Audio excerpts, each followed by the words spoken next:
Le plus gros sous-marin nucléaire au monde, russe, vient de sortir d'usine. Je pense qu'on est dans une galère. C'est un géant des mers qui pourrait changer le cours de la guerre en Ukraine. Normalement, il va être mis en service ou il l'est déjà.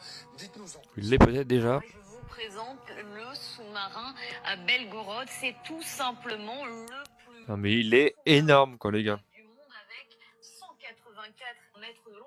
Il est 184 mètres de long. la Russie après quasiment 30 ans de construction avec quand même quelques interruptions. Alors concrètement dans la vraie vie, ce sous-marin il ressemble à ceci. Vous le voyez, il est évidemment immense. Sur cette vidéo, on le voit dans le chantier naval de Selfmarsh, c'est en mer Blanche et hormis Incroyable.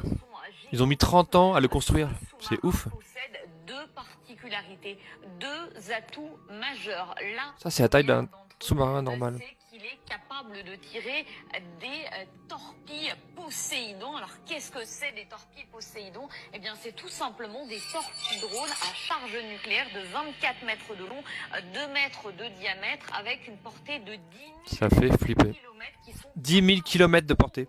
des tsunamis radioactifs, autrement dit capables de raser en Attends, il peut créer des tsunamis. détruire, C'est un truc de fou. Non, mais attendez. ça, c'est le Les gars, premier je sais pas si... Le deuxième atout, c'est que eh bien, ce sous-marin Belgorod, il est capable de lancer des petits sous-marins nucléaires qui vont avoir pour des D'accord, c'est un sous-marin qui peut balancer les sous-marins. d'espionnage, Nucléaire aussi. de sabotage. Si ça, c'est pas un truc de fou, là, je pense qu'on est vraiment Des câbles électriques dans le mal. qui permettent eh bien, la transmission de la Wi-Fi. Et ces deux arguments, ces deux atouts majeurs, ils sont évidemment mis en avant par la Russie qui publie régulièrement. Les gars, ça sent vraiment pas bon là. Pour montrer la sûreté Un sous-marin qui envoie des sous-marins nucléaires, qui peut créer des tsunamis, etc. les deux options que Un truc de fou. ce nouveau sous-marin, à la fois détruire Qu'est-ce que vous en pensez et là? en même temps eh bien, espionner par exemple un pays voisin.